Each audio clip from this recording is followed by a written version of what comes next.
বাংলা ভাষাভাষীর লোকের কাছে মডেল এই কুষ্টিয়া জেলা। কিন্তু অত্যন্ত দুঃখের বিষয়, আমরা আসি কুষ্টিয়া বিষয়, আমরা যারা এখানে আছি সবাই সমাজ গড়ার কারিগর, উন্নত জাতি গঠনে আমরাও অংশীদার সেই পুস্তক সম্মানিত পুস্তক ব্যবসায়ীরা। কিন্তু আমাদের আচরণ, আমাদের কাজকাম কিরকম?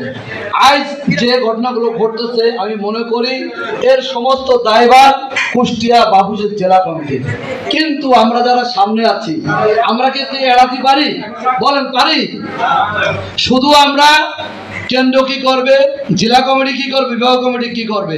আমি ছোট্ট একটা জেলার সাধারণ সম্পাদক, নড়াইল জেলা, খুলনা ডিভিশনের সবচেয়ে ছোট জেলা হচ্ছে আমি একটু মেহেরপুর হচ্ছে একটু উপরে, আমার সদস্য কম, আমি 3টা সাধারণ সম্পাদক।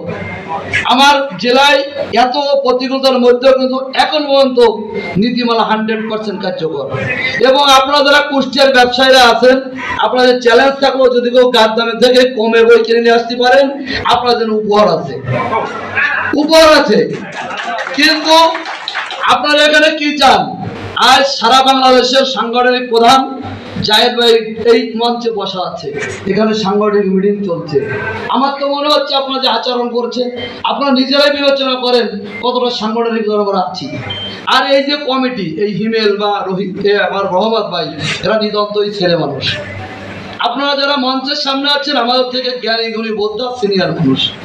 এই কমিটি কিন্তু আপনারাই করে দিয়েছিলেন কোন একটা ইলেকশনে, সেখানে আমরাও ছিলাম।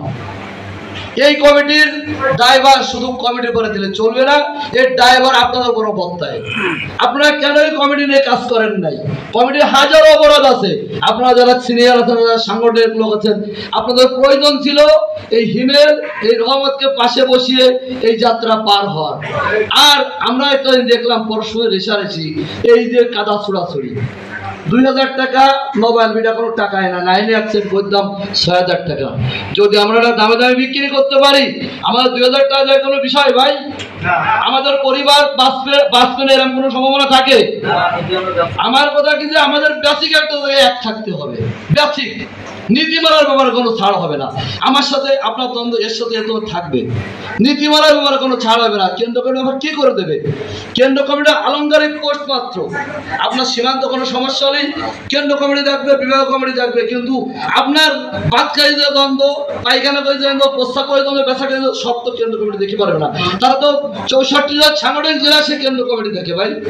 অতএব আমাদের সব কিছু ফেলে দিয়ে এইবার স্মরণকালের ব্যবসায়ীতে বইতি। এই কুষ্টিয়া দেখলাম যে আমরা সবাই না খেয়েছে, বই বেশি বিক্রি করেছি, কিন্তু আমরা টাকা পাই না। এই আমরা 200 লোক, আমরা কি এক থাকতে পারি না? আমরা এক থাকলে কুষ্টিয়ার যে কয় লক্ষ লোক আছে সবার কাছে আমরা ব্যবসা করতে পারি। আপনাদের হাজারো সমস্যা থাকবে, আপনারা যারা সিনিয়র আছেন আপৎকালীন সময় কি করে? সিনিয়ররা এসে পাশে দাঁড়ায়। আমি সেটা বলবো না আপনি করছেন, আশা করি পাশে দাঁড়াইছেন, হয়তো আপনার কথা শুনিনি কমিটি, আমি সেটাই ধরে নেব। কিন্তু আগামীতে বড় ব্যবসা করতে হলে আপনারা সিনিয়ররা দায়িত্ব নেন, সিনিয়ররা দায়িত্ব নিয়ে কমিটিকে পরিচালনা করেন।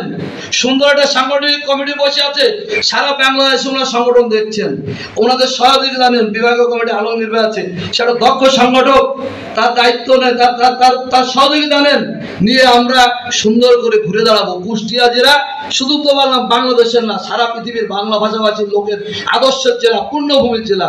আমাদের আচরণটা সেরকম হতে হবে। অতএব সময় অনেক সংক্ষিপ্ত, আমার সিনিয়র লিডার বলছে সংক্ষিপ্ত সময় বক্তব্য দেওয়া যাবে না। অতএব জোরহাত করে মাপ চাচ্ছি আপনার কাছে, রিসারেসি ফেলে দেন, হানাহানি ফেলে দেন, ফেলে দেন। তো বেসিক একটা বিষয়, এখন পার্শ্ববর্তী জেলাগুলো ধ্বংস করছেন আপনারা, শুধু পার্শ্ববর্তী খুলনা ডিভিশন ধ্বংস করছেন আপনারা। 2 নম্বর বইয়ের সমন্বয় আপনারা জানেন 2 নম্বর বই কি পরিমাণ কি দেখে আপনারা ভালো বলবেন। আজ প্রতিনিধির কথা আপনারা মিটিং করতে আপনারা লজ্জা করতেছে না? প্রতিনিধি যে কোম্পানি যে পাঞ্জারি লেকচার, এদের চেয়ারও যেখানে কেন্দ্র কমিটির আমাদের চেয়ারও পাশ হয়, তারাও মালিক আমরাও মালিক। প্রতিনিধিরা আপনারা নিয়ন্ত্রণ করতে পারতেছেন না। প্রতিনিধি কোথায় ফেলবে তাও নড়াইল জেলা কমিটিতে বলে যাতে যে পাড়ে দিকে ফেলবো। আপনারা নিজেদের সংগঠিত করতে পারেন। আপনাকে বিনয়ের সময় অনুরোধ করবো, সব রিসার্চে সবকিছু ভুলে যান, ভুলে যে আজ থেকে সব ফেলে দিয়ে সুন্দর করে পথ চলেন। কেন্দ্র কমিটি, বিভাগ কমিটি, সব কমিটি আপনাদের পাশে আছে। আপনি না কানলে মা আপনাকে দুধ দেবে না। আমি আমার সংকল্প শেষ করছি। সবাইকে খোদা হাফেজ। কেন্দ্র কমিটির নেতৃবৃন্দকে অ্যাড্রেস করতে বললাম, আন্তরিকভাবে দুঃখিত। সবাইকে ধন্যবাদ, ভালো থাকবেন।